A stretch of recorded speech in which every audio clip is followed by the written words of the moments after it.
Question 6 asks about types of straight lines that can't be graphed using the two-intercept method. Now, most straight lines are going to somewhere cross over both axes. But as soon as you've got a vertical line, it's never going to cross the y-axis unless, of course, it is the y-axis, in which case it's going to cross it an infinite number of times. It'll be right on top of it.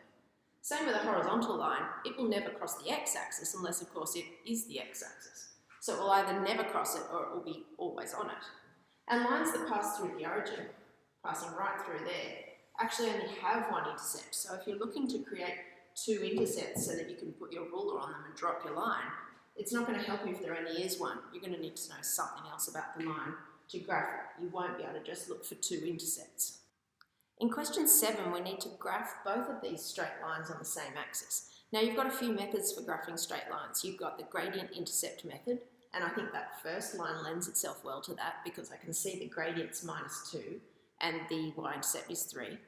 You've also got the two-intercept method, which can work well, and you've got the good old table of values that you can draw up. So you can take your pick. Whatever you're good at, you can graph these lines that way. I'm going to pick the gradient intercept method for the first one because it's quite easy to just put a dot where y equals 3 there, and that's part of my line. And then I can kind of build a gradient of -2.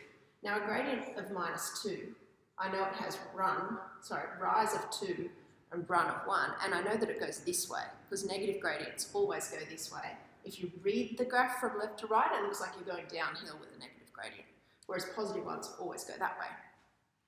So to build a gradient of -2, I can start thinking of this as the bottom of a hill and go across one box and up 2, across one box, up 2, put a dot, across one box, up 2, put a dot, etc. Or I can think of my known point, the one I've started with there on the y-axis, as this point. And how do I get to this one? Well, I need to go down 2 and then right 1, down 2, right 1, down 2, right 1. And I can do that a number of times and draw a bunch of dots there and then put my ruler on it and draw it up. And to me, that seems like the easiest way to do it. Now, if I wanted to, I could also draw the next line that way, except it's not really ready to go. I could get it ready, and that's in fact what I've done down here. This working says, let's take this line and rearrange it so it's in the form y equals something x plus something. In other words, y equals mx plus b. So I've started by adding 2y to both sides. And then to get the y by itself, so it's not 2y, I've halved it. I've also put it on the other side, and I've put all of this over this side. And at the same time, I've halved it. Now, there's two things on this side of the equation, the x and the -9. Make sure you halve both of them. So I need half an x minus 9 halves, which I can write like that, or you can write -4.5. So that tells me what the y-intercept must be, -4.5. So I can easily go to -4.5 there and put a dot. Now, a gradient of a half, what does that look like? Well, it means it's going this way because it's positive, and the rise over the run is 1/2.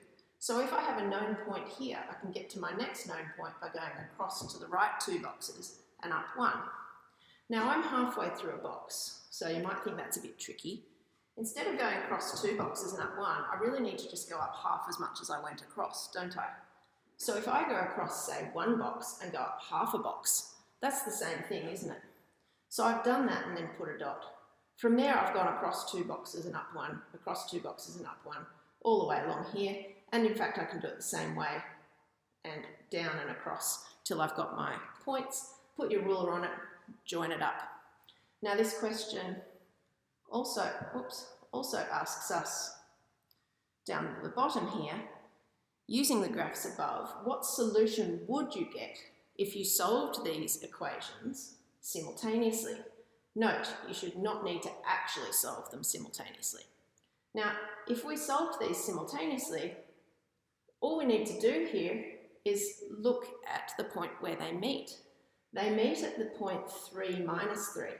And what that means is that when x is 3 and y is -3, and we sub those values into both these equations, it'll make both of them true. And you can double check that this actually works. Let's sub x equals 3 in here. We get -6 plus 3. The right-hand side will be -3, and sure enough, y will be -3. -3 equals -3. Works. And we can do the same thing with the other one just to double check it. So this question is really just checking your understanding that when you graph two lines, you are solving the equations simultaneously when you look at where they intersect.